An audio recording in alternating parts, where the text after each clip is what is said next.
Thank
you.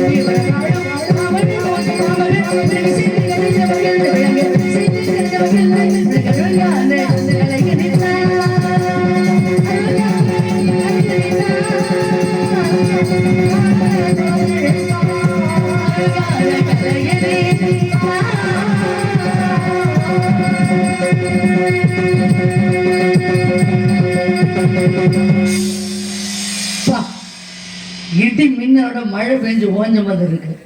அற்புதமான இசை மழை, நேற்று நல்ல மழை. சரி, அதுக்கு பதிலாக தான் இன்னைக்கு இந்த இசை மழை வருதாகர் தகக்கிறாரைய. ரொம்ப நாளைக்கு அப்புறம் சந்திக்கிறேன். அவர் அந்த பக்கம் சுத்துறாரு, நான் அந்த பக்கம் சுத்திக்கிட்டு இருக்கேன். என்னைக்காவது ஒரு நாளைக்கு இப்படி சந்திக்கிற வாய்ப்பை கிராமத்து பெரியவர்களிடம் இந்த நாடகத்தை பிரார்த்தனை நாடகம் நடத்திக்கூடிய அன்பு உள்ளமோ ஆத்தா காளி ஆத்தாவோட ஆசீர்வாதம் முதல்ல நம்ம எல்லாரும் இன்னைக்கு இணைஞ்சிருக்கோம். சரி, அதனால போட்டி. நான் வேகமாக பாடுறேன்னா இல்லை நீ வேகமாக வாசிக்கிறியா பார்த்துருவோமா? அவர் என்ன பண்ணுறாருன்றதை நான் கவனிச்சுட்டு தானே இருக்கேன். சரி, இருக்கணும். அப்படிதான் வாழ்க்கையில் வந்து போட்டி இருந்தால் தான் வெற்றி பெற முடியும். ஆனால் பொறாமல் இருக்கக்கூடாது. ஏன்னா இந்த அம்மா அவ்வளோ வேகமாக பாடுது, இவ்வளோ வேகமாக வாசிக்கிறாரு. ஆனால் இன்னைக்கு தான் ஐயா அவங்க சாமி அவர்களை முதல்ல சந்திக்கிறேன். ஆனால் நான் என்ன வார்த்தைகள் சொல்லி பாடுவேன்னு உங்களுக்கு தெரியாது. ஆனால் இந்த அந்த தாளத்துக்குள்ளே ஏதோ ஒரு வார்த்தைகளை சொல்லி சரியாக பாடுனீங்க. உங்களை வாழ்த்துறதுக்கு வயசு இல்லை அப்படின்னு சொல்லுவாங்க ஒரு சில பேர். நான் வந்து ரொம்ப ஜூனியர், அதாவது நேற்று முளைச்ச காலான்னு சொல்லுவாங்க. இல்லை அப்படி இல்லை, இதை வாழ்த்துறதுக்கு வயசு இல்லைன்னு ஒரு சில பேர் சொல்லுவாங்க. என்னை பொறுத்த வரைக்கும் வாழ்த்துறதுக்கு வயசு தேவையில்லை, மனசு தான் தேவை. சரிங்களா? இருந்தாலும் கூட அந்த ஒரு முகம் தோன்றி ஆறு முகம் தோன்றும், நெஞ்சத்தில் ஒரு கால் நினைக்கு நெருகாலம் தோன்றும், வெஞ்ச மலரில் அஞ்சலி என வேல் தோன்றும், முருகா என்று ஓதுவார் முன் முருகனே செந்தில் முதல்வனே மாயுன் மருகனே ஈசர் மகனே ஒரு கைமுகன் தம்பியே என்னுடைய நன்னைக்க நம்பியே எப்பொழுதும் கை தொழுவேன் நான் முருகா முத்து குமரா உன்னையே நம்பி இருக்கும் இந்த வள்ளிக்கும் என் நாட்டு மக்களுக்கும் நீதானே அருள் புரிய வேண்டும். வேலை வணங்குவதுதான் எமக்கு வேலை. அந்த செவ்வேளை எவ்வேளை வணங்க வேண்டும். எந்த வேலையும் அந்த கந்த வேலையே நினைக்க வேண்டும். ஏன் கந்த வேலை நினைக்கணும்? அப்பொழுதுதான் நம்ம வந்த வேலை சரியா நடக்கும். நாடகத்துக்கு வந்த வேலையா? அது இல்லை. இந்த பூலோகத்திற்கு நம்ம வந்த வேலை சரியா நடக்கணும்னா கந்த வேலை தான் வணங்கணும். நாடகம் காளியாத்தாவுக்கு அப்புறம் கந்த வேலை வணங்க சொல்றாங்களே என்ன அப்படின்னு சில அறிவாளிகளுக்கு கேள்வி இடம். நம்ம எல்லாரும் பிறந்திருக்கிறது கலியுகத்துல. இந்த கலியுகத்துக்கு தலைவர் யார் தெரியுமா? அதான் கலியுக வரதன் கந்த பெருமான். அதனால முதல்ல அவரை வணங்கி இப்படியே வாசிக்கிறீங்கன்னா என்ன காரணம்? முக்கிய காரணம் யாரு? நேற்று தான் ஒளிபெருக்கி வந்துருந்துச்சு. ஊர் பேர்லாம் சொல்லக்கூடாது. மறுபடியும் நம்ம நாடகத்தில் யாராவது வீடியோ எடுத்து கொண்டு போட்டு அந்த அம்மா நம்ம ஊரை பற்றி அங்கே சொல்லிச்சு. இப்பெல்லாம் ரொம்ப பேச வேண்டியது, கவனமாக பேச வேண்டியதாக இருக்கு.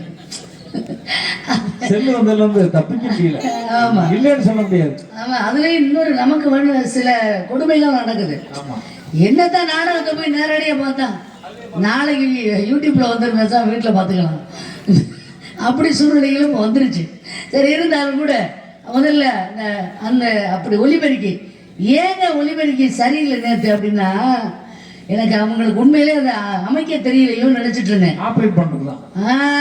பொருள்களை வச்சிருக்க பெரிய விஷயம் இல்லை. வின்னர் அப்படின்னு இந்த பேரை கேட்ட உடனே உண்மையிலே ஆத்தாமலை சத்தியம் மனதனோட மகிழ்ச்சியா இருந்துச்சு. கண்டிப்பா இன்னைக்கு நாடகம் சிறப்பா இருக்கும். ஒலிபெருக்கியோட பேர் அப்படி, அதை விட அண்ணன் அதை அமைக்கிறதுல ரொம்ப மிக சிறப்பு வாய்ந்தவர். அதனால நல்லா இருக்கும் அப்படின்ற மன திருப்தி ஆயிடுச்சு எனக்கு அப்பவே. சரி, அப்போ ஏன் அங்கே சரியில்லை நினைச்சா சுத்தி 10 நாடகம் நடக்குது. காலையில் விடிச்சு அடையாளம் கேட்ட பிறகு சத்தம் இந்த பக்கம்லாம் கேட்டுட்டு இருக்கு. என்ன இப்ப சுத்தி சத்தம் கேட்குது என்னன்னா, அந்த 10 ஊர் நாடகத்தையும் இந்த ஒரே ஒலிபெருக்கியாரு அந்த பொருள்களை வச்சு அமைச்சிருக்காரு. அப்ப ஒலிபெருக்கி எப்படி இருக்கும்? பாக்கி அப்படி சம்பாதிக்கிறாரா? சரி, இருக்கட்டும். அடுத்த படம் படமா எடுக்க வேடா. அந்த திருப்பரங்குன்றத்தில் நீ சிரித்தால் முருகா திருத்தணிமலை மீது எதிரொலிக்கும்.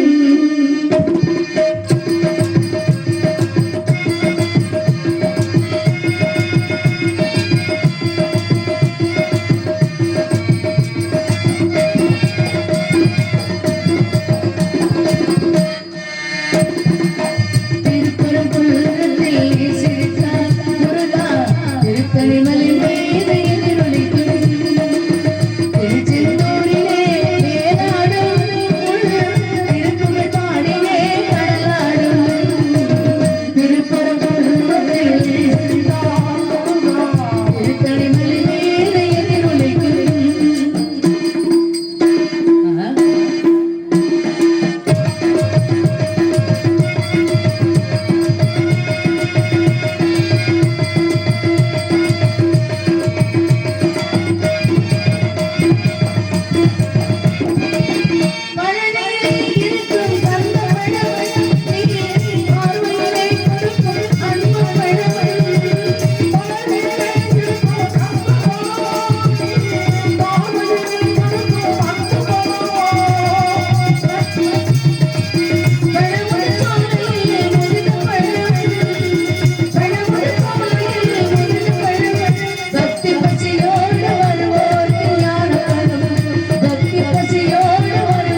ஓரளவு அசைவதில்லை. குறிஞ்சி, முல்லை, மருதம், நெய்தல், பாலை என்ற 5 வகையான நிலங்களிலே நான் இருப்பது குறிஞ்சி நிலம். நாடு தொண்டை நாடு என்று சொல்லக்கூடிய மலைநாடு. இச்சிற்றொழி ஆண்டு வருகின்ற வேட்டுவர் குல தலைவனான நம்பிராஜனின் மகள் நான். நாட்டுக்குள்ள வழக்கப்படி ஆண்கள் உழுது பயிரிடுவதும் பருவமடைந்த பெண்கள் திணைக்காவல் செய்வதும் குல வழக்கம். ஆகவே காவலுக்கு போக செல்ல வேண்டும் என்ற விஷயத்தை என் தந்தை நம்பிராஜன் ஏனோ தெரியவில்லை, ரகசியமான முறையில் விஷயங்களை விவரித்து விட்டு சென்று விடுகிறார். முதல்ல அப்பா அம்மா தான் நமக்கு தெய்வம் அப்படின்னு சொன்னாங்க. யார் அப்படி நினைக்கிறா? போன வருஷம் பழனி மலையில இந்த இங்கிருந்து அவ்வளவு தூரம் தான் 5000 ரூபா தங்கத்தேர் எடுத்தேன் தெரியுமா உங்களுக்கு அப்படின்னு சொல்லுவாங்க ஒரு சில பேர். அதுக்கு முந்தின வருஷம் திருப்பதி வெங்கடாச்சலபதி கோயில்ல 1.5 லட்சம் உண்டியல்ல போட்டிருக்கேன். இது என்ன பெரிய விஷயம்? காசிக்கு சொந்த காசுல 10 பேர்த்த கூட்டிட்டு போய் காட்டிட்டு வந்திருக்கேன். இப்படி ஒரு சில பேர் சொல்லுவாங்க. எல்லா கோயிலுக்கும் போய் சாமியை கும்பிட்டுட்டு வீட்டுக்கு வந்தோடனே ஆத்தா கேட்பாங்க, ஐயா சாமி, எல்லா சாமி எல்லா இந்த உலகத்தில் உள்ள தெய்வங்கள் பூரா அவருக்கு சாமியா தெரியும், ஆனால் அந்த அம்மாவுக்கு அவருக்குள்ளதான் சாமியா தெரியும். அப்போதான் ஏன் சாமி வெத்தலை எதுவும் வேண்டதில்ல? ஐயே அவசரத்தில் அதை மறந்துட்டேனேம்மா அப்படிம்பாரு. கோயிலாக கும்பிட்டு என்ன பண்ண? நம்ம வீட்டிலேயே கோயில் இருக்கு, இந்த கோயிலுக்குள்ள மட்டும்தான் கருவறை இருக்கா? ஒவ்வொரு தாய்க்குள்ளேயும் கருவறை இருக்கு. அதனாலதான் அவளை கோவில் நாங்க. நன்றி. ஆனா அப்பாவுக்கு தனி சிறப்பு இருக்கு தெரியுமா? உலகத்திலேயே புரியாத புதிரான புத்தகம் ஒன்று இருக்கிறது என்றால் அது அப்பா ஒருத்தர் மட்டும்தான். நம்முடைய வளர்ச்சியை பார்த்து பொறாமைப்படாத ஒரு இதயம் இருக்கிறது என்றால் அது நம்மளுடைய அப்பா மட்டும்தான். அப்பா ஏன் அம்மாவை சொல்லல? அம்மா சொல்லி காட்டிடுவாங்க. எப்படி?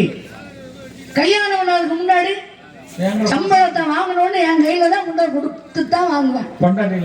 எங்கிட்ட இருந்து ஒரு காட்டு சிரிக்கி வந்தா பணத்தை பார்த்து பல வருஷம் ஆச்சு. அப்பா விட்டு கிளம்பிட்டான்னு வச்சுக்கோங்க, அவ்வளவு கனமா கொண்டு தூக்கிட்டு கிளம்புறான். அப்பா வீட்டுல இருந்து வரையில வீசிக்கிட்டு வர்ற வெறும் பைய வீசிக்கிட்டு இப்படின்னு அம்மா பெண்களுடைய குணம் அது சொல்லி காட்டிடுவாங்க. நான் அப்பா கிட்ட போய் நீங்க கேளுங்களேன், என்னப்பா எனக்கு செஞ்சிருக்கீங்க இது வரைக்கும்? நான் என்னத்தையும் அவனுக்கு அப்படி செஞ்சுக்கிட்டேன், எங்க அப்பாவெல்லாம் செய்யல, நான் உனக்கு என்ன செஞ்சுட்டேன் அப்படின்னு சொல்லுவாங்க. அந்த பெருந்தன்மையான குணம் யாருக்கிட்ட இருக்கு? தனக்குன்னு எதையுமே வச்சிருக்காரு அப்பா. உண்மையை குணம் பாராட்டணும். தனக்குன்னு இல்லை, தனக்குன்னு வேண்டாம், அடுத்து நமக்கு பிள்ளைக்கு அது போய் சேரணும் அப்படிங்கிறது ரொம்ப கவனமா இருக்கக்கூடியவர் தான் அப்பா. அதனால எனக்கு அப்பாவை ரொம்ப, அம்மாவை பிடிக்கும், அதை விட எனக்கு அப்பாவை ரொம்ப பிடிக்கும். ஏன் எனக்கு அப்பாவை பிடிக்கும் தெரியுமா? ரொம்ப நான் எனக்கு மட்டும் இல்ல, இந்த உலகத்தில் உள்ள எல்லா பெண்களுக்கும் பெண் பிள்ளைகளுக்கும் அப்பாவை தான் அதிகமா பிடிக்கும். அம்மாவை பிடிக்கும், ஆனா அப்பாவை தான் அதிகமா பிடிக்கும். எல்லா பசங்களுக்கும் கவனிச்சு பாருங்க, அப்பாவை பிடிக்கும், ஆனா அம்மாவை தான் அதிகமா பிடிக்கும். ஏன் தெரியுமா? இதை யாராவது யோசிச்சு பார்த்திருக்கீங்களா? ஏன்னு இந்த உலகத்துல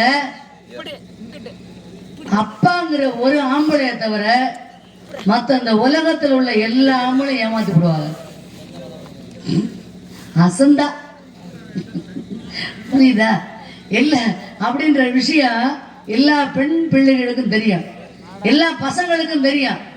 அம்மாங்கிற ஒரு பொம்பளைய தவிர மத்த இந்த உலகத்தில் உள்ள எல்லா பொம்பளையும் ஏமாத்தி விடுவா. அசந்தா. சரியா? அதனால நம்ம அப்பா அம்மா முதல்ல நல்லா இருக்கணும்னா இந்த உலகத்துக்கே அம்மா ஆத்தா வீரம்மா காளியம்மனை முதல்ல வணங்குவான். அதனால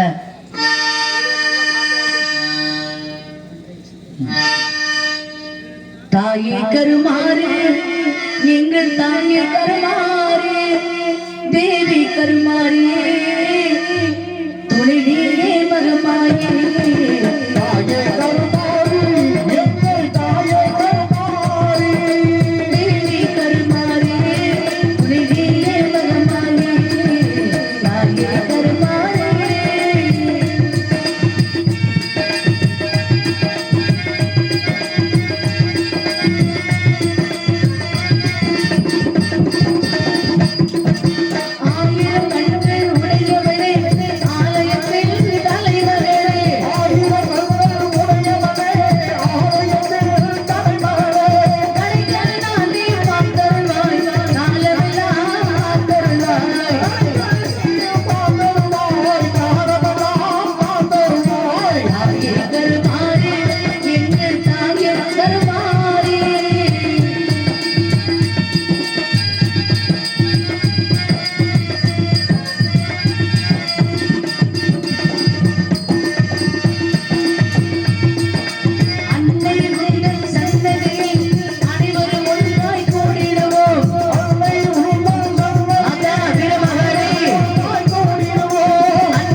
நன்றி நன்றி.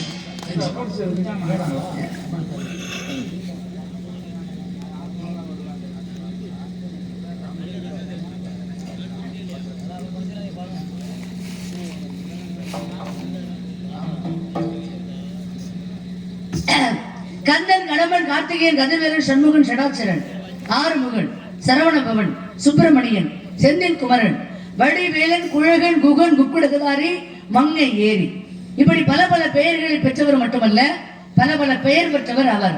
அப்படிப்பட்டவர் நான் விரும்புறேன். ஏன் விரும்புறேன்? பெயர் பெற்றவர்னால பல பேர் விரும்பதான் செய்வாங்க. எல்லா சமயம் ஏன் நடிப்ப பெயர் வந்துச்சுன்னா ஒரு பழமொழி சொல்லுவார்கள், ஊமை ஊரை கடுக்கும் பறிச்சாளி அப்படியே அமைதியா இருப்பாப்புல, ஒண்ணுமே தெரியாத பதில் முடிச்சிட்டாரு. ஒரு சில எல்லாமே இயற்கை அனுபவம். இந்த உலகத்திலேயே சிறந்த ஆசான் யார் தெரியுமா? நாம் பட்ட அனுபவங்களே மிக சிறந்த ஆசான். எந்த ஆசிரியரும் சொல்லிக் கொடுக்க வேண்டியது. அதன் பிறகுதான் கெட்ட என்பதுதான் ஞானி அப்படின்னாங்க. பெரிய பெரிய சித்தர்கள் எல்லாம் எழுதுனாங்களே, பெரிய பெரிய கவிகள் எல்லாம் எழுதுனாங்களே, ஒவ்வொருத்தரும் அனுபவிச்சுதான் எழுதுனாங்க. அனுபவிக்காம எழுதுனாங்க, அவங்களுடைய அனுபவத்தை சொன்னாங்க, அவ்வளவுதான். சரி, சொன்னாரு, பையூரிலே பிறந்து பாலூரிலே வளர்ந்து மெய்யூரில் போவதற்கு வேதாந்த வீடு ஏன்?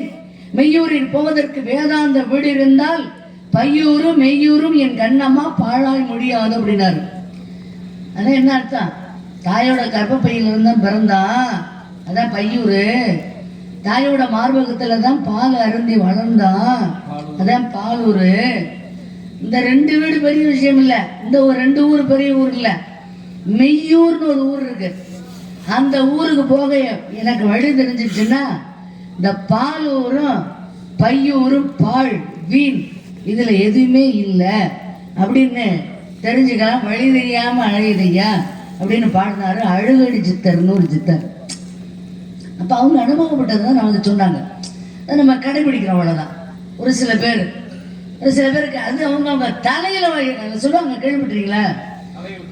அந்த அவன் நல்லா வந்தாங்க, அவனுக்கு பிடிச்ச கிறங்க போய் அதுல மாட்டுறேன் அப்படின்னு சொல்லுவாங்க. எதுல மாட்டுறேன்? இப்ப நம்ம அந்த பகுதி ஆவுடையார் கோவில், அடுத்த தொண்டி, அதுக்கப்புறம் கடற்கரை தானே. தொண்டியில் கடலில் போய் மீன் பிடிக்க போகிறாங்க. மீன் பிடிக்க போகிறவங்க எப்படி போவாங்க? படகுல போகும்பொழுதே வலையை கொண்டுட்டு போவாங்க. நான் பார்த்துருக்கேன், அந்த பகுதியில் நாடகம் போகும்பொழுது வலைகளை நிறைய பார்த்துருக்கேன். அந்த எப்படி பிடிப்பாங்கன்றது எனக்கு தெரியாது. ஆனால் அதில் மிகப்பெரிய விஷயம் இருக்கு. வள்ளுவர் பெருந்தகை ரொம்ப அழகா சொல்றாரு, பிறவின் பெருங்கடல். என்ன சொல்றாரு வள்ளுவர்? இந்த பிறவி இருக்குல்ல, பிறந்திருக்கமே, அது குளம், கிணறு, ஆறுன்னு சொல்லல, பெரும் கடல்ன்றாரு. அப்படின்னா என்ன அர்த்தம்? கிணத்துல கூட தப்பிச்சுக்கலாம் விழுந்தா, குளத்துல ஆத்துல விழுந்தா தப்பிச்சுக்கலாம், கடல்ல விழுந்தா தப்பிக்க முடியுமா? அவ்வளவுக்கு, அந்த அளவுக்கு பெரியது இப்பிறவி, சாதாரணமானது இல்லை. ஆனால் பிறவி பெருங்கடல் நீந்துவர், கஷ்டம் நஷ்டம் எல்லாம் தான் வரும், அதில் நீந்திதே ஆகணும், வேற வழி இல்லை. ஆனால் அடுத்து என்ன சொல்றாரு? நீந்தாதார் இறைவனடி சேராதார். என்னையா வாழ்க்கை, இனிமே எனக்கு வாழ பிடிக்கல அப்படின்னு தன்னுடைய உயிரை தானே அந்த உடம்பை விட்டு பிரிச்சுக்கிறாங்க பார்த்தீங்களா, அவங்க இறைவன் அடி சேராதார், சேர முடியாது, இறைவன் அடியில சேர முடியாதுன்றார். அப்ப கடலுக்கு மீன் பிடிக்க போகும்பொழுது வலையை எடுத்துட்டு போய் வீசுவாங்க. வீசும் பொழுது என்ன ஆகும் அப்படின்னா, சில மீன்கள் அந்த வலைக்குள்ள வந்து மாட்டிக்கும், சில மீன்கள் வலையில மாட்டோம் தப்பிச்சுக்கும், சில மீன்கள் வலையிலேயே மாட்டாது. இவ்வளவுதான் வாழ்க்கை. புரியல? நம்ம எல்லாம் எதுல பெருக்கும் தெரியுமா? மீனவர் வலையில மாட்டிய சிக்கிய மீன்கள். நம்மெல்லாம் இல்லறம் என்ற வலைக்குள்ள மாட்டிய மீன்கள் தான். நம்மெல்லாம் மாட்டிக்கிட்டான், நீந்திதே அங்கே ஒரு வழி இல்லை. ஆனா வலையில மாட்டி தப்பிச்ச மீன்கள் யார் தெரியுமா? நிறைய பேர் இருக்காங்க. சுருக்கமா சொல்லணும்னா கிருபானந்த வாரியார் சுவாமிகள், அவரெல்லாம் இல்லறம்ங்கிற வலைக்குள்ள மாட்டினார், ஆனால் தப்பிச்சிட்டாரு. எப்படி? சுவாமிகள்னு இன்னைக்கு சொல்கிறோம். அவரை சுவாமிகள்னு எல்லாரையும் சொல்ல முடியுமா? அவரை தான் சொல்ல முடியும். இந்த நாடகத்தை எழுதினாரு சங்கரதாஸ் சுவாமிகள். அவரெல்லாம் வலையில மாட்டவே இல்லை. வள்ளலார் பெருமான் கூட வலையில மாட்டினார். அவர் கல்யாணம் ஆனது. ஆனா முதலிரவு அன்று என்ன நடந்தது தெரியுமா? முதலிரவு அன்னைக்கு நம்ம சொம்புல பாலை கொண்டு வர்றாங்க. கொண்டு வந்தோடனே வள்ளல் பெருமான் உள்ள உட்காந்துருக்காரு. முதலிரவு அறைக்குள்ள கொண்டு வந்தோடனே அந்த அம்மா பால் அப்படி வச்சுட்டு அமைதியை நிற்கிறாங்க. ஐயா சொன்னாரு, அம்மா இந்த முருகனுடைய படத்துக்கிட்ட பாலும் பழமும் இருக்கு, எடுத்துருவா அப்படின்னாரு. நம்ம வேற பொம்பளை இருந்தால் என்ன பண்ணியிருப்பா தெரியுமா? ஏன்னா லூசாயா, இந்த தான் பழம் இங்கே வச்சுருக்க, பால் நான் கொண்டு வந்துட்டேன், அப்புறம் முருகன் படத்துக்கிட்ட போய் இருக்கின்ற அப்படிம்பாங்க சில பெண்கள். சில பெண்கள் வெளியில் சொல்ல முடியாமல் தவிக்கிறாங்க. பொண்டாட்டி பக்கத்துலேயே உட்காந்துருப்பாங்க, இந்த ஆளு இங்கிட்டு தடவிக்கிட்டு இருப்பாரு. இப்போ பூரா அதான். அப்போ எவ்வளோ கோபம் வரும். சில பெண்கள் வெளியில் சொல்ல முடியறதில்ல. அது ஒரு பக்கம் இருக்கட்டுமே, அப்புறம் விஷயத்துக்கு வரும். இப்போ உள்ள காலகட்டங்களை சொல்கிறேன்.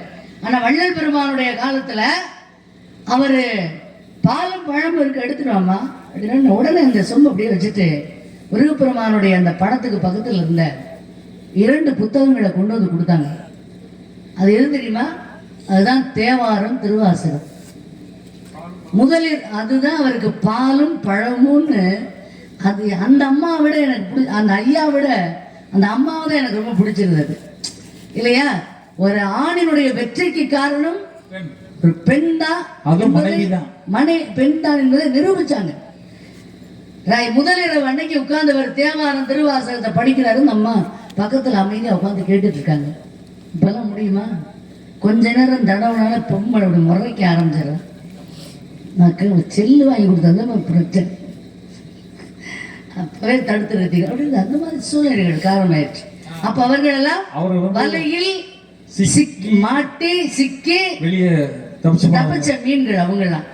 ஆனால் வலையிலேயே மாட்டாத மீன்கள் யார் தெரியுமா? சொன்னனே, நம்ம இந்த நாடக கலை உலக தந்தை சங்கரதாஸ் சுவாமிகள். அவரெல்லாம் இந்த வலைக்குள்ள மாட்டவே இல்லை, இந்த பக்கம் வரவே இல்லை, தப்பிச்சிட்டாரு. அதே மாதிரி சுவாமி விவேகானந்தர் அவரெல்லாம் வலையில சிக்கவே இல்லை. அதை விட என் தம்பி அன்பு தம்பி கிருஷ்ணகுமார் சொன்னார், நம்முடைய நாட்டுடைய இந்திய முன்னாள் ஜனாதிபதி ஏபிஜே அப்துல் கலாம் ஐயா, அவரெல்லாம் வலையில மாட்டவே இல்லை. மீனவர் குலத்தில் பிறந்து வலையில மாட்டாத ஒரு மீன் அவர் ஒருத்தர் மட்டும்தான். ஆமா, நீங்க சொல்ற மாதிரி அது சில இடங்கள் தவிர்த்து. அப்புறம் என்ன காரணம் அப்படின்னு சொன்னா, இந்த மாதிரி வலையில மாட்டாத மீன்கள். ஏன் இந்த பூலகத்துல எத்தனையோ ஆண்கள் இருந்தாலும் முருகப்பெருமான் தான் எனக்கு கணவனா வேணும்னு நினைக்கிறேன். பூலகத்துல மட்டும் யாரையாவது ஒரு ஆண்களை தேர்ந்தெடுத்தா கண்டிப்பா நம்ம வலையில மாட்டிக்குவோம். அதனாலதான் வலையில மாட்டாத மனிதர்களாக பிறந்து மாட்டாத மீன்கள் இருக்க. அப்ப தெய்வத்தையே திருமணம் முடிச்சா நமக்கு அந்த மாதிரி எல்லாம் சிரமம் உண்டா? இல்லை. அதனாலதான் முருகப்பெருமான் தான் வேணும்னு முடிவு பண்ணினேன். அவர் எப்படி விரும்புறது தெரியுமா? என்னை விட்டு ஓடி போக முடியுமா? இனி முடியுமா? என்னை விட்டு ஓடி போக முடியுமா? இனி முடியுமா? நாம் இருவரில் ஒருவர் தெரியுமா? தெரியுமா? என்னை விட்டு ஓடி போக முடியுமா? இல்லை முடியுமா? நாம் இருவரில் ஒருவர் தெரியுமா? தெரியுமா?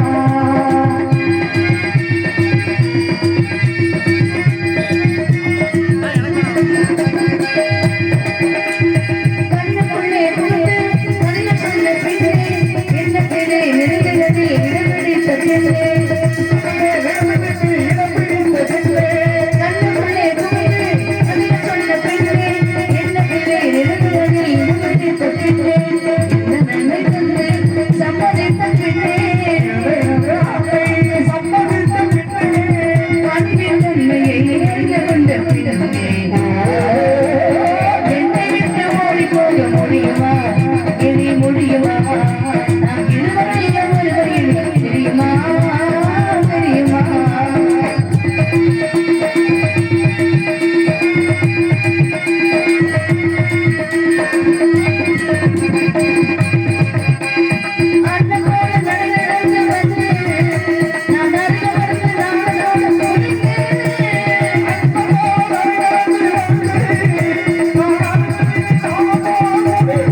கட்டி சொல்லியா கருப்பு கரைஞ்சோரை கட்டி கரைநடுங்க முறைகுட்டி கட்டி கரைநடுங்க முறைகுட்டி கரும்பே எடுத்துதான் கட்டிடுமா என்ன கட்டுக்கால போறியம்மா உன்னையம்மா தாலிபட்டு கடலுக்கு இருக்கு தாலிபட்டு பேருந்தா தாலிபட்டு கடலுக்கு இருக்கிற தாயா வந்து போட்டா நம்மை சமூக பூமியும் ஒரு கணக்கு போட்டு இருக்குது நம்மை சமூக பூமியும் ஒரு கணக்கு போட்டு இருக்குது நாளை மரபுக்கு அது இன்று நம்மை சுமக்குது ஆத்துக்கு பக்கம் ஆத்து சொல்லுது ஊத்துக்கு பக்கம் யாரோ வச்ச தென்னு இது நம்பி இருக்குது மல்ல ஆனாங்க விட நம்ம பாரமா ஒரு தாயாரு தந்தையாரு தூரமா கட்டவண்டி கட்டவண்டி காப்பாத்த வந்தவண்டி கட்டவண்டி கட்டவண்டி காப்பாத்த வந்தவண்டி நானும் தெரிஞ்ச வண்டி நாகரிகமான வண்டி நானும் தெரிஞ்ச வண்டி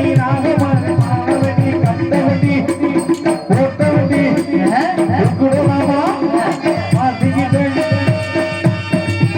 அதனாலதான் இந்த போட்டி பாட்டுக்கு நான் போறதே இல்லை பாட்டோட பாட்ட ஜாடை எப்படி சொல்றதுல கட்ட வண்டி காப்பாத்த வந்த வண்டி வண்டிதான் இந்த தமிழ் வார்த்தை மட்டும் தமிழை ஏன் தாய்மொழின்னு சொன்ன தெரியுமா பொண்டாட்டி கூட காட்டி கொடுத்துருவாளாம் அண்ணே உன் மச்சானை கொஞ்சம் கண்டிச்சு வைனே அடிக்கடி கிட்ட சண்டை போட்டுக்கிட்டே இருக்காரு இப்படி காட்டி கொடுத்துருவாளாம் ஆனா பெத்த தாய் மட்டும்தான் தான் பிள்ளை கொலைகாரனா இருந்தா கூட சொல்லுவாளாம் ஐயா என் பிள்ளை அப்படியெல்லாம் செஞ்சிருக்க மாட்டாங்க எதுக்கு கொஞ்சம் நல்லா விசாரிச்சுக்கிட்டு அப்புறம் ஒரு முடிவுக்கு வந்தீங்க அப்படின்னு சொல்லு 10 கொலை செஞ்சிருப்பான் ரவுடின்னு பட்டம் வாங்கியிருப்பாங்கன்னா அந்த தாய் மட்டும் ரவுடின்னு சொல்லவே மாட்டான் ஆமா அதான் அந்த பையனுக்கு கெட்டு போறதே காரணம் ஒரு வகை இருக்கட்டும் இப்ப விஷயம் அங்கே அந்த மாதிரி அதெல்லாம் தாய்மை குணம் அப்படின்னாங்க அப்ப அதனாலதான் நம்ம தமிழ் மொழியை வந்து தாய்மொழின்னு சொன்னாங்க ஏன்னா இந்த தாய் காட்டி கூட இருக்க மாட்டாள்ல அது மாதிரிதான் இந்த தமிழ் மொழியும் காப்பாத்த வந்த வண்டின்னு சொல்லலாம் காப்பாத்த வந்த வண்டி அப்படின்னு சொல்லலாம் நான் இப்படி சொல்லலையே நான் அப்படித்தானே பாடுனேன் அப்படி தப்பிக்கிறதுக்கு வாய்ப்புகள் நிறைய இருக்கு சரி இருந்தாலும் கூட முருகனை நான் விரும்புறேன் அவர்கிட்ட நான் பிடிச்ச விஷயம் என்ன தெரியுமா வசதியா வாழணும்னு ஆசை எனக்கு சரி விரும்புறீல ஏற்கனவே உங்களுக்கு வந்து மனைவி இருக்கான்னு தெரியுமா தெரியாதா யாருக்கு இருக்காங்க தெரியும் அப்படி இருந்து ஏன் விரும்புறீங்க அப்படி கேள்வி கேட்கணும் அதான் எனக்கு ரொம்ப பிடிக்கும் எனக்கு இந்த கேள்வி கேட்கறவங்கள தான் ரொம்ப ரொம்ப பிடிக்கும் ஏற்கனவே நீங்க கேட்கறது நியாயமான கேள்வி முருகனுக்கு ஏற்கனவே திருமணமாகி ஒரு மனைவி இருக்காங்க இப்ப அடுத்தவங்க புருஷனை போய் விரும்புறது தப்பு என்னங்க அப்படிதானே யார் யாரெல்லாம் தப்புன்னு சொல்றீங்க தப்பு தான் தப்பு தப்புன்னு தெரிஞ்சு எப்படி இந்த நாடகத்தை வச்சு அதுல அதான் புரியுதா உங்களுக்கு ஆனா அது தெய்வீக காதல் அதனால பிரச்சனையே வராது ஆனா பூலோகத்துல கட்டுனா 2 பொண்டாட்டி கட்டுனவே பழமொழி தெரியுமா 2 பொண்டாட்டிக்காரன் கெண்ட பிடிச்சி இழுத்து சாவான்னு பேரு பழமொழி அங்கிட்டு இங்கிட்டு அதோட அப்படின்னு ஒரு சில பேர் சொல்லுவாங்க நான் என்னைய பொறுத்த வரைக்கும் நான் அப்படிலாம் சொல்ல மாட்டேன் ஏன் தெரியுமா யாரெல்லாம் இந்த பூலோகத்துல 2 பொண்டாட்டி கட்டுறாங்களோ அவங்களுக்கெல்லாம் சொர்க்கம் அப்படியா நிஜமா நிறைய பேருக்கு தெரியறது இல்லை ஒரு ஆள் இருக்கும் அவங்களுக்கெல்லாம் சொர்க்கம் ஏன் தெரியுமா யமதர்மராஜா உயிரை பிடிச்சிட்டு போகும்பொழுது கேட்பாராம் தம்பி VM சுவாமி அவர்களே உங்களுக்கு எத்தனை பொண்டாட்டி ஒரு பொண்டாட்டி உங்களெல்லாம் தூக்கி நரகத்துல தான் போனோம் நான் சொல்லல யமதர்மராஜா சொன்னாரு இருக்காரு சமயம்ட்டு அவரை பார்த்து கேட்கிறாரு யமதர்மராஜா எப்பா உனக்கு எத்தனை பொண்டாட்டி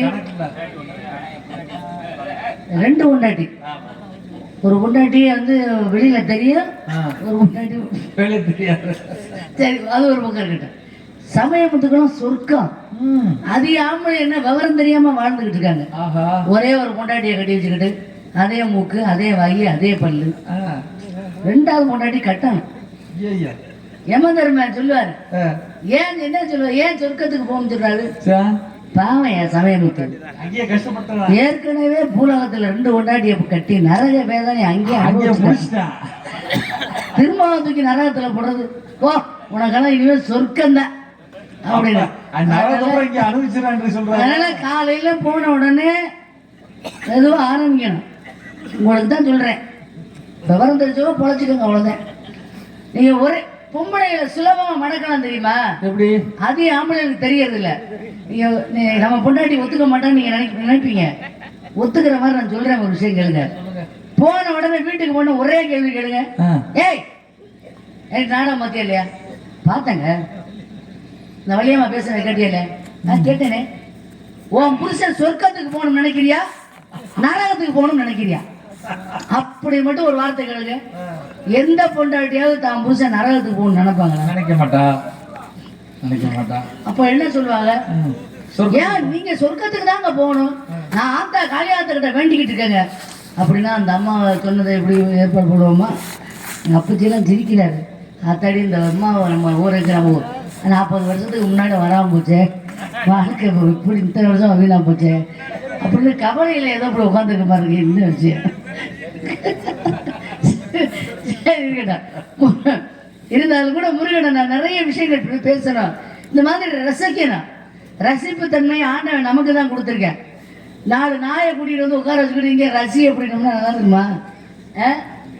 சிரிக்கக்கூடிய சக்தி ஆண்டவன் நமக்கு தான் கொடுத்துருக்கேன். ஒரு சில பகுதிகளுக்கெல்லாம் போனோம்னா எதிரியை பக்கம் முறைச்சிக்கிட்டு இப்படியே உட்காந்துக்கிட்டு நம்ம காசை வாங்காமல் இந்த நாடகக்காரங்க கிளம்ப மாட்டாங்க அவ்வளோ இருக்கு அப்படிங்கிற மாதிரியே தோன்ற அந்த முகங்களை பார்த்தா அப்படிலாம் எல்லாமே ரொம்ப அற்புதமாக ரசிக்கிறீங்க. உங்களெல்லாம் சந்திச்ச மற்ற மகிழ்ச்சி. இருந்தாலும் கூட முருகப்பெருமானை மேலும் நான் விரும்புகிறேன். எப்படி விரும்புகிறேன்? சரி, இன்னைக்கு தானே சந்திக்கிறோம் நம்ம 2 பேரும். ஆமாம். இப்போ இந்த பாடலில் நிறைய பாடல் பாடினேன். நீ பாடினேன், நீங்கள் பாடினீங்க. இது ஒரே தாளம் ஒரே சுதி பாடிடலாம். இப்போ நான் ஒரு பாட்டு பாடுறேன். இதே தாளம் இதே சுதியில் உங்களுக்கு ஏதாவது பாட்டு தெரியுதான்னு பார்ப்போம். முயற்சி தானே. இன்னைக்கு உண்மையிலே சொல்லணும்னா எல்லாரையும் சந்திச்சிட்டேன். நான் அண்ணனை கூட சந்திச்சிருக்கேன். இன்னைக்கு நான் புதியதாக நம்ம சிவனகிரி கிராமத்தில் சந்திக்கிற 2 பேர், ஹார்மோனியஸ்ட் சாமி அவர்களும் தம்பி இன்னைக்கு வந்திருக்கக்கூடிய செந்தில்குமரன் நாரதர் அவர்களும் இன்னைக்கு தான் முதல்ல சந்திக்கிறேன். உங்கள்கிட்ட நீங்க என்ன பண்ணுவீங்க உண்மையை எனக்கு தெரியாது. அப்படியா? ஐயோ, ரொம்ப பெருமையா இருக்கு. முதல் நாடகம் வச்சு சிவனகிரி மேடைக்கு அதான் நான் முதல்ல வந்திருக்கேன்னா நான் செஞ்ச புண்ணியம். நான் செஞ்சல என்னுடைய முன்னோர்கள் செய்த புண்ணியமாக கருதுகிறேன் உண்மையிலே. ஆமா. பேர் யாரு? சண்முகம் இல்ல, எனக்கு நாடகம் கொடுக்குற ஆளு பேருக்கெல்லாம் பாருங்களேன். அன்னைக்கெல்லாம் இந்த ஆள் பழனிசாமி, அப்புறம் சுப்பரமணி, அப்புறம் வேலாயுதம், அப்புறம் சண்முகம், இந்த மாதிரி பேருக்கு தானே எனக்கு நாடகம் வர்றதே. அப்புறம் சரவணு, 108 பேர் இல்லையா? அதனால அதே ஒன்று. சின்னமணி பூங்குயிலே செய்தி சொல்லவாமையிலே மானுலவும் சோலையிலே நான் இருக்க தனிமையிலே ராசாவே உன் மனசுக்குள்ள இந்த ராசாத்தின் இருக்கு. ராசாவே உன் மனசுக்குள்ள இந்த ராசாத்தின் இருக்கு. நினைவில் சுகமான பூமழை தினமும் மழங்குற ஆவலை அது நேரில் கூற நானும் வந்தேன். ராசாவே உன் மனசுக்குள்ள இந்த ராசாத்தின் இருக்கு. ராசாவே உன் மனசுக்குள்ள இந்த ராசாத்தின் இருக்கு. நினைவில் சுகமான பூமழை தினமும் மழங்குற ஆவலை அது நேரில் கூற ஓடி வந்தேன். ராசாவே உன் மனசுக்குள்ள இந்த ராசாத்தின் இருக்கு.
கொடுங்க. ஏன்னா அவர் யோசிக்கிறார். ஏன்னா எப்பவுமே வந்து புதிதாக ஒருத்தர் சந்திக்கும் போது அவங்க என்ன பண்றாங்க புரிஞ்சுக்க முடியாது. சந்தையிலேயே விற்கும் பொருள்களுக்கு இதன் சிந்தையால் வளரும் ஜீவனாளன் சீர்காழி கோவிந்தநாதன் அவர்கள் கோகில வாணிகிற படத்துல பாடியிருக்காங்க. ஆனா இசைய சாப்பிட சாப்பிட பசி வந்துகிட்டே இருக்கும். ஆமா, ஆனா இந்த மேடையோட நான் 2 மேடையில் நாங்கள் அதை நான் நடிச்சிருக்கேன். அது எனக்கு கிடைக்காத பாக்கியம். இப்ப எங்க ஊருக்கு அவங்க வந்திருக்காங்கன்னா அது பெரிய பாக்கியம். ஆமா, அவங்களுக்கு இந்த 100 ரூபாய் கொடுப்பாங்க.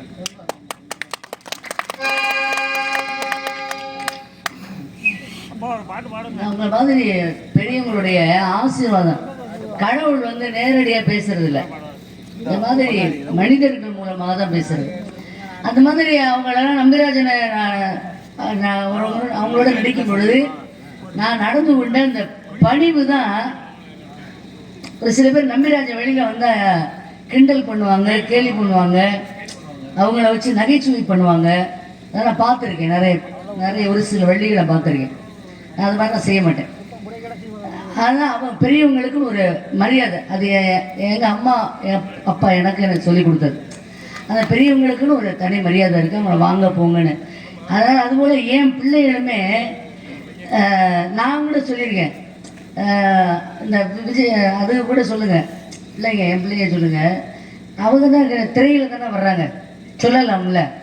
என்ன சொல்லலாம், இந்த விஜய் வந்துட்டானே, அஜித் குமார் வர்றேன் இப்படி நடிக்கிறேன் அப்படின்னு. விஜய் நல்லா நடிக்கிறாங்கல்ல, ஐயா அஜித் நல்லா நடிக்கிறாங்கல்ல அப்படின்னு தான் சொல்லுவேன் என் பிள்ளையில. அது காரணம் வளர்ப்பு. நம்ம என்ன பேசுகிறோமோ அதை வச்சு தான் தெரிஞ்சுக்கிறது.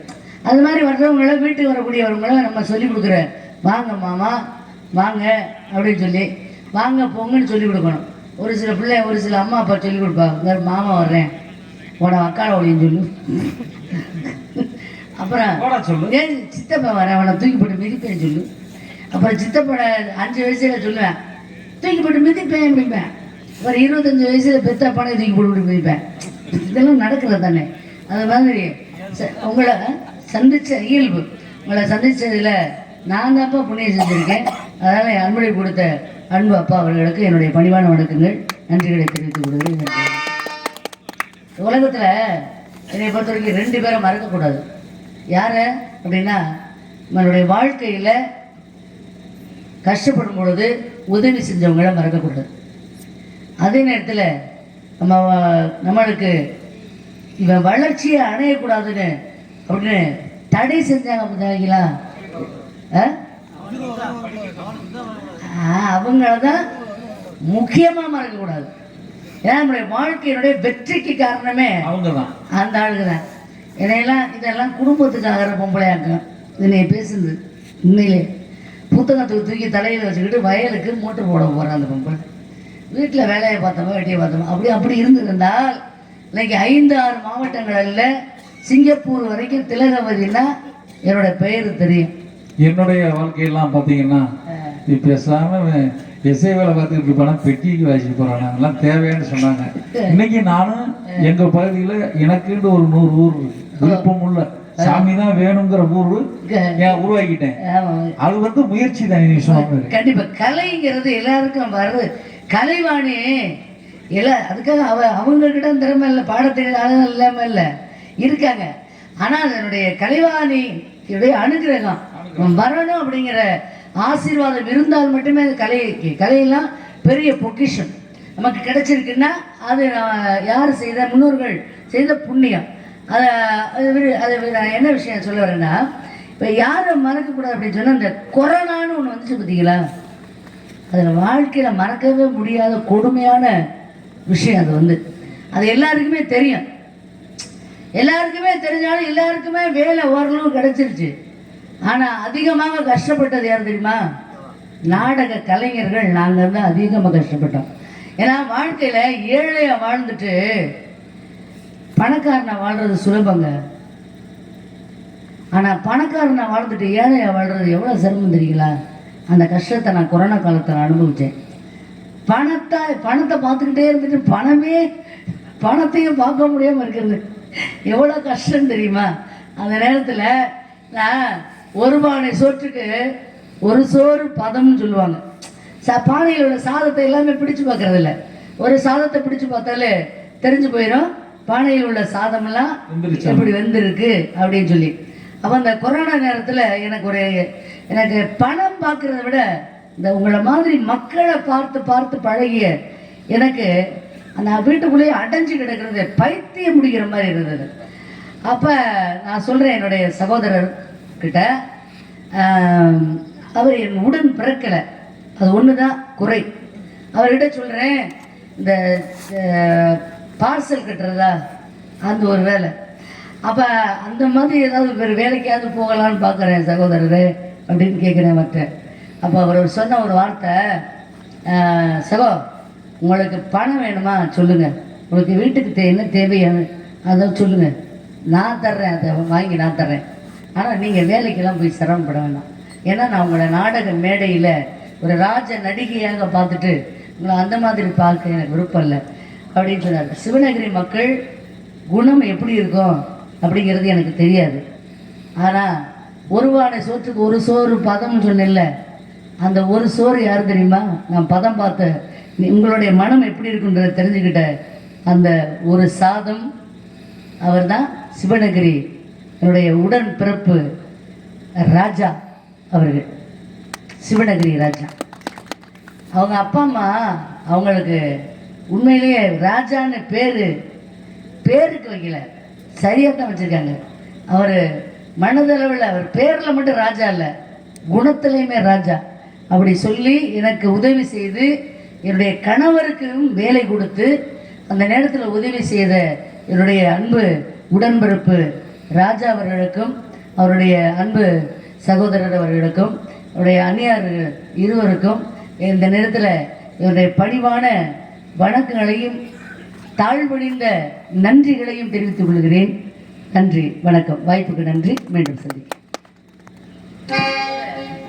1001 ரூபா அன்பளிப்பு செஞ்ச உதவியெல்லாம் பத்தாதா, இன்னும் எனக்கு ஒரு 1000 ரூபா 1001 அன்பளிப்பாக அளித்திருக்கிறார்கள் அன்பு சகோதரர்கள். அவர்களுக்கு மனமார்ந்த நன்றி. இந்த வீரமகாளி அம்மனுடைய ஆசீர்வாதத்தில் அவருடைய குடும்பம் சிறப்புற்று 16 செல்வங்களும் பெற்று சீரோடும் சிறப்போடும் அவருடைய பாரம்பரியமே சிறப்புற்று வாழ வேண்டும் என்று ஆத்தா காளியாத்தால என் கஷ்டத்தில் இருந்து என்னைய காப்பாற்றிய ராஜா அவருடைய பரம்பரை சிறப்புற்று வாழணும்னு ஆத்தா வீரமகாளி அம்மனை வேண்டி வணங்கி அடுத்த காட்சியில் உங்களை சந்திக்கிறேன். நன்றி, வணக்கம்.